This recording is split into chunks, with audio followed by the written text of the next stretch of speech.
Hello students, welcome to physics mind. मुझे उम्मीद है आप सब अपनी एग्जाम की तैयारी अच्छे से कर रहे होंगे। Dear students, today we will see the best method on how to convert graphs in thermodynamics. हमें अगर ग्राफ का इंटर कन्वर्जन करना है तो हमें दो तीन बातें ध्यान में रखनी होगी।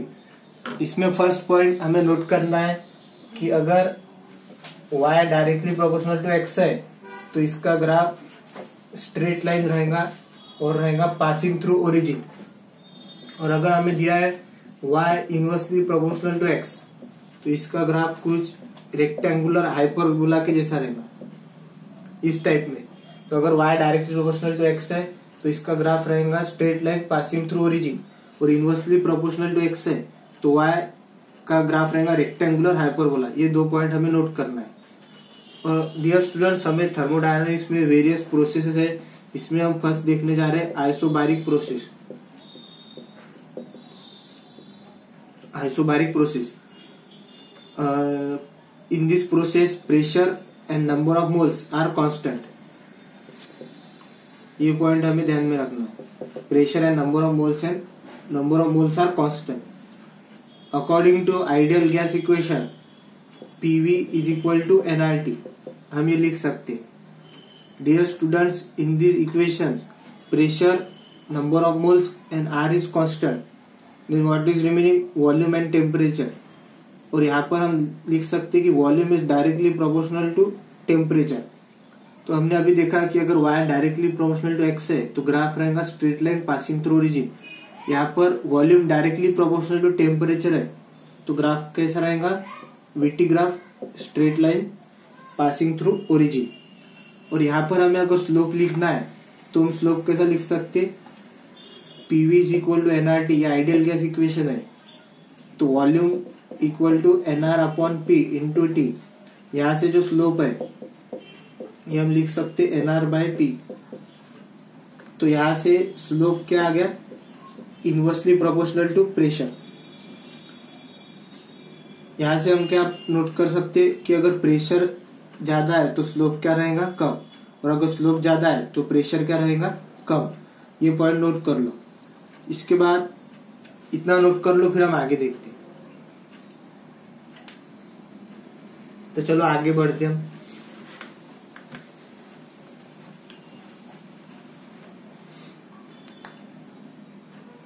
अभी हमने जो देखा आइसोबारिक प्रोसेस में pressure, number of moles are constant, इस पे क्वेश्चन देखते हैं हम।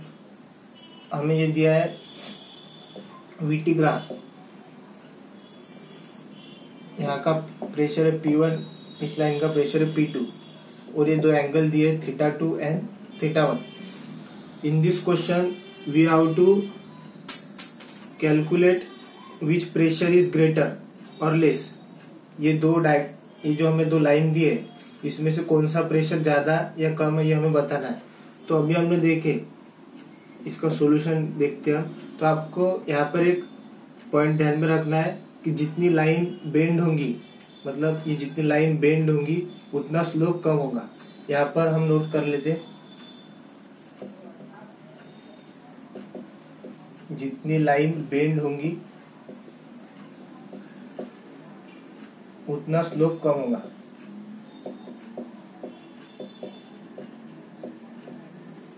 जितनी लाइन बेंड होंगी उतना स्लोप कम होगा। ये लाइन देख लो, P1 जो प्रेशर है वो लाइन P2 से ज्यादा बेंड है, मतलब यहाँ का स्लोप क्या है? कम।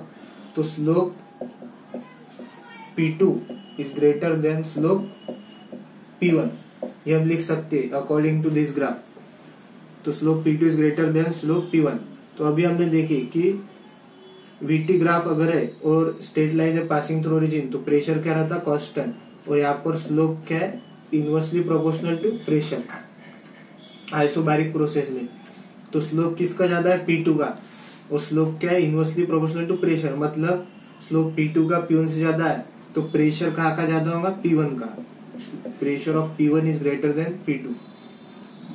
ये भी बहुत इंपॉर्टेंट क्वेश्चन है। इसके बाद हम देखते हैं नेक्स्ट प्रोसेस। सेकंड प्रोसेस है आइसोकोरिक प्रोसेस। आइसोकोरिक प्रोसेस में volume, number of moles are constant. Then according to ideal gas equation, PV is equal to nRT. In this equation, volume, number of mole, R is constant. Then two terms are remaining, pressure and temperature. तो हम इसमें relation क्या लिख सकते हैं कि pressure is directly proportional to temperature. तो अगर अभी हमने देखी थी y directly proportional to x है तो स्ट्रेट लाइन रहेगा ग्राफ पासिंग थ्रू ओरिजिन. यहाँ पर भी हम बना सकते हैं P वर्सेस टेम्परेचर का graph straight line passing through origin. यहाँ का स्लोप लिखना है तो हम कैसे लिख सकते PV is equal to nRT से कि ये जो है प्रेशर हमें इस वक्त लिख सकते NR by V into T. और यहाँ से स्लोप क्या लिख सकते स्लोप NR बाय V. ये हो गया आइसोकोरिक प्रोसेस का स्लोप. और यहाँ पर स्लोप जो है इस प्रोसेस में ये क्या है इनवर्सली प्रोपोर्शनल टू वॉल्यूम. ये हमें नोट करना है.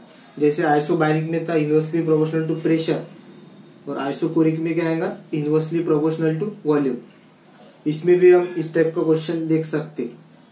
तो समझ लो हमें ये ग्राफ दिया है पीटी ग्राफ और ये दो लाइन दी है V1 V2. हमें इसमें बताना है विच वॉल्यूम इज ग्रेटर और लेस. हमें ये बताना है कि विच वॉल्यूम इज ग्रेटर और लेस. ये θ2 और θ1 एंगल दिए. तो अभी हमने देखे प्रीवियस क्वेश्चन में कि जितनी लाइन बेंड होंगी उतना स्लोप कम होगा.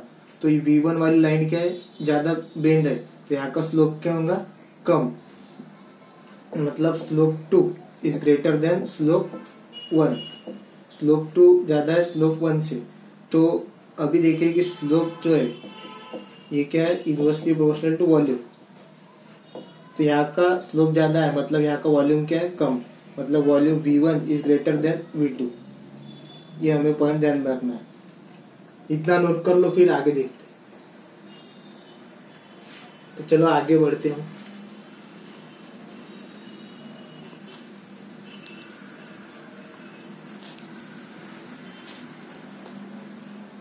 थर्ड प्रोसेस है आइसोथर्मल.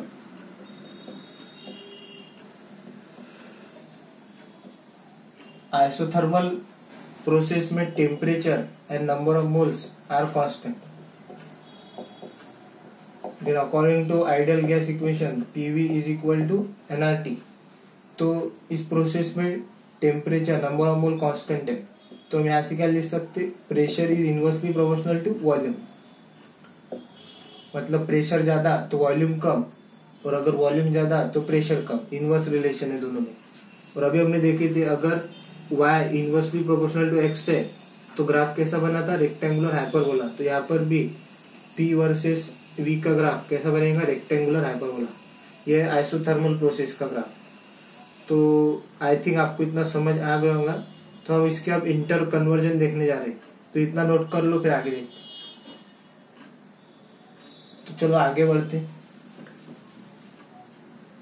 आज का फर्स्ट क्वेश्चन है हमें ये ग्राफ दिया है VT graph volume versus temperature का ग्राफ दिया है.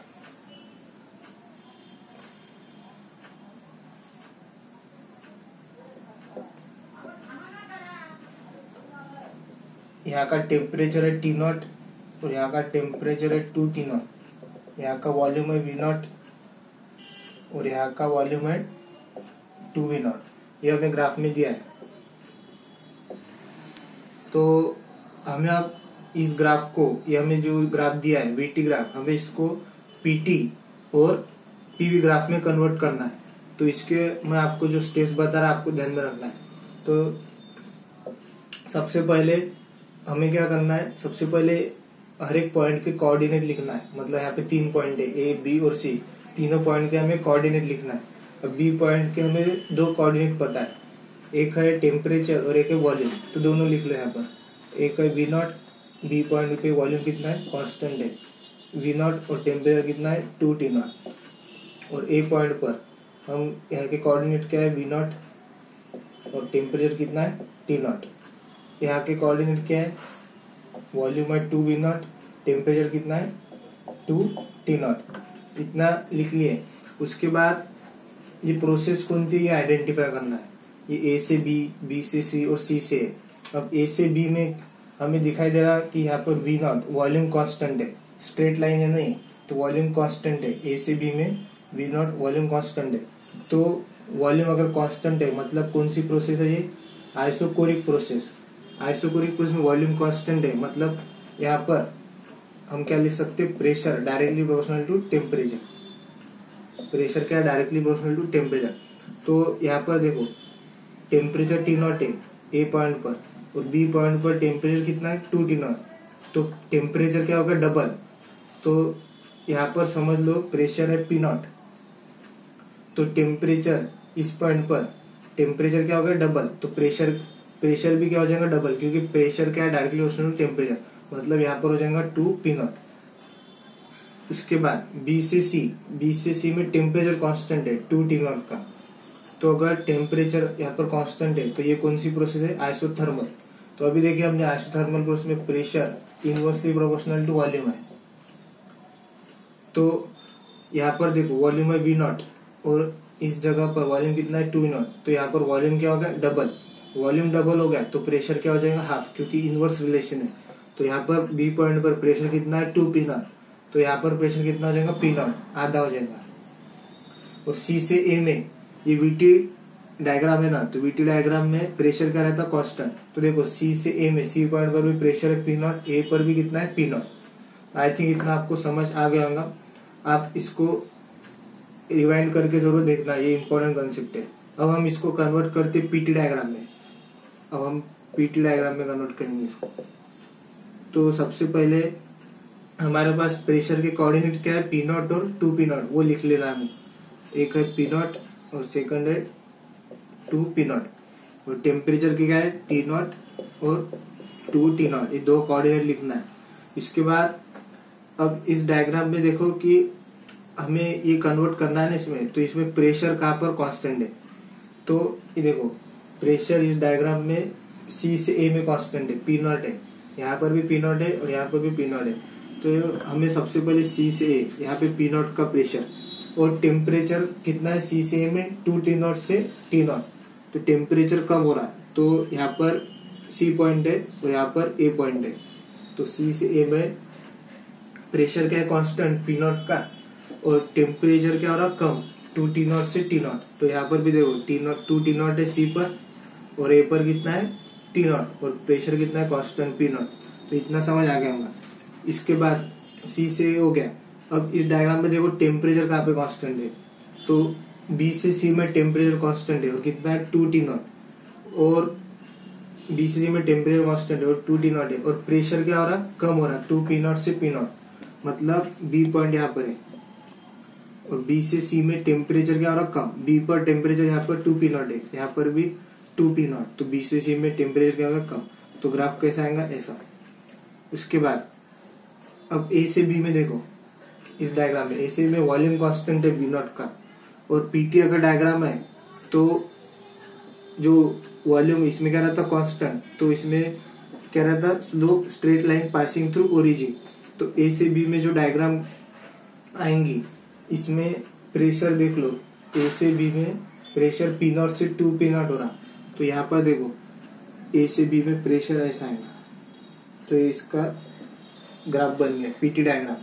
ए से बी में वॉल्यूम कांस्टेंट वी नॉट, क्योंकि पीटी डायग्राम है इसलिए volume straight line passing through origin, और यहाँ पर प्रेशर ए पॉइंट पर कितना है? P नॉट, यहाँ पर भी है P नॉट, और कितना हो रहा? बी पर 2 P नॉट। तो आई थिंक आपको इतना समझ आ गया। तो इसका अब हम देखते हैं पीवी डायग्राम। अगर पीवी डायग्राम में कन्वर्ट करना है तो पीवी में हमें दो पॉइंट बनाने पड़ेंगे। सबसे पहले P नॉट और 2 P नॉट, और टेम्परेचर क्या है? वॉल्यूम क्या है? V नॉट और 2 V नॉट। तो सबसे पहले देखो कि प्रेशर कहाँ पर कांस्टेंट है। तो प्रेशर इस डायग्राम में सी से ए में कांस्टेंट है, और वॉल्यूम 2 V नॉट से V नॉट की तरफ आ रहा है। सी पॉइंट पर वॉल्यूम कितना है? 2 V नॉट। तो यहाँ पर सी पॉइंट है और प्रेशर कितना है? P not. तो सी से ए हम आ गए, और प्रेशर कितना है? P नॉट कांस्टेंट है, और वॉल्यूम क्या हो रहा? कम, 2 V नॉट से V नॉट। उसके बाद यहाँ पर देखो डायग्राम में वॉल्यूम कहाँ पर कांस्टेंट है? तो वॉल्यूम कहाँ पर कांस्टेंट है? ये ए से बी में वॉल्यूम कांस्टेंट है, और कितना वॉल्यूम है V0। तो A से B ये हो गया वॉल्यूम कांस्टेंट, A से B वॉल्यूम कांस्टेंट, और प्रेशर बढ़ रहा है यहाँ पर। A पर कितना है P0 और B पर कितना है 2P0। तो यहाँ पर देखो A पर है P0, B पर है 2P0, तो वॉल्यूम कांस्टेंट है। उसके बाद इसमें देखो अब B से C में क्या है, टेम्परेचर कांस्टेंट है, मतलब कौन सी प्रोसेस है, आइसोथर्मल। अब इसमें आइसोथर्मल प्रोसेस का ग्राफ हमने देखे थे, रेक्टेंगुलर हाइपरबोला, और B पर देखो कितना है प्रेशर 2P0 और C पर कितना प्रेशर है P0, तो 2P0 से P0 हो रहा, तो रेक्टेंगुलर हाइपरबोला ग्राफ आएगा, ऐसा रेक्टेंगुलर हाइपरबोला। आई थिंक आपको ये क्वेश्चन समझ आ गया होगा, तो इतना नोट कर लो।